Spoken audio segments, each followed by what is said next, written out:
Hey, Current Kids volunteers. I wanted to just make a quick video for you today as we are heading into this new year, into 2024. First of all, Happy New Year.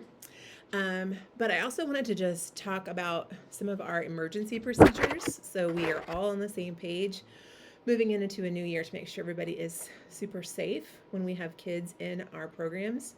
So you may have noticed over the last few months that we have been making sure that all the rooms have those emergency bags in them. Those are those red drawstring bags. They hang right by the doors in the sub areas in each of your classrooms. Those are your grab and go bags. So in case there's an emergency, like a fire alarm or something where we need to evacuate, if you're in your classroom, you're going to grab that red bag as you exit your room with your class. So just so you know what's in those bags, in case there's a fire alarm, we had that a couple of months ago. So inside those red bags, there is a sheet that has instructions on where you're supposed to go.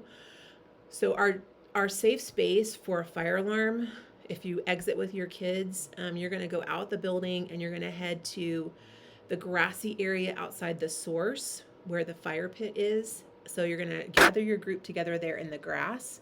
And then inside your bag is a bed sheet, a king size bed sheet that matches your room color. So when you get to the grassy area, take that sheet out, put it down on the ground, and then have your class sit down on the sheet. That way they have a spot, so they know that they belong. So if you're in the yellow room, you're going to have a yellow sheet. Have all of your kids from your class sit down on the bed sheet, and then once they're there, you can take attendance and make sure you have all the kids with you. Obviously, hopefully you're doing that before you exit the building. You're counting heads and making sure you have all your kids with you. And then there's a notebook in your bag also, and do a quick attendance and write down all the names of the kids that you have in your room. So there's a pen in there, there's a little notebook, just quickly write down their names, so that we have, if we need it for any reason, we have a list of every kid who should be in your room, who is in your room. And then there's also some cards in there that say, need help or we're okay. So one side is green, one side is red. So if you are all good, you don't need any help, you're going to hold up the green side so that I can quickly, or the officer who's in charge can quickly look over all the rooms. And if everybody's got a green card, I know everybody's good. If you need help or if somebody's missing or you need assistance, hold up the red side of that card, and then we'll send one of the officers to help you or to figure out what you need help with. So that is for a fire alarm.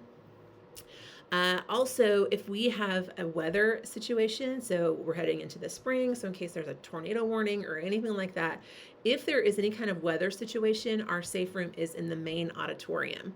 So I know that's where parents are, but that is our safest inside room. So if we needed to evacuate because of weather, we would all head to the auditorium. We would line up against the walls. And in that situation, it's going to be really hard because we are going to try to keep parents and kids from not running to their parents. Do your very best just to keep them in a line against the wall, so that way we have track of everybody that we are responsible for. And then the only other issue would be a shelter in place. So if you're in your classroom and God forbid there is someone who is threatening to do harm to us in some way, you would stay in your classroom, turn off the lights, and gather your kids in an area of the room that is difficult to see if you were to look in those doors. So we have those magnetic strips right now that are on the door frames.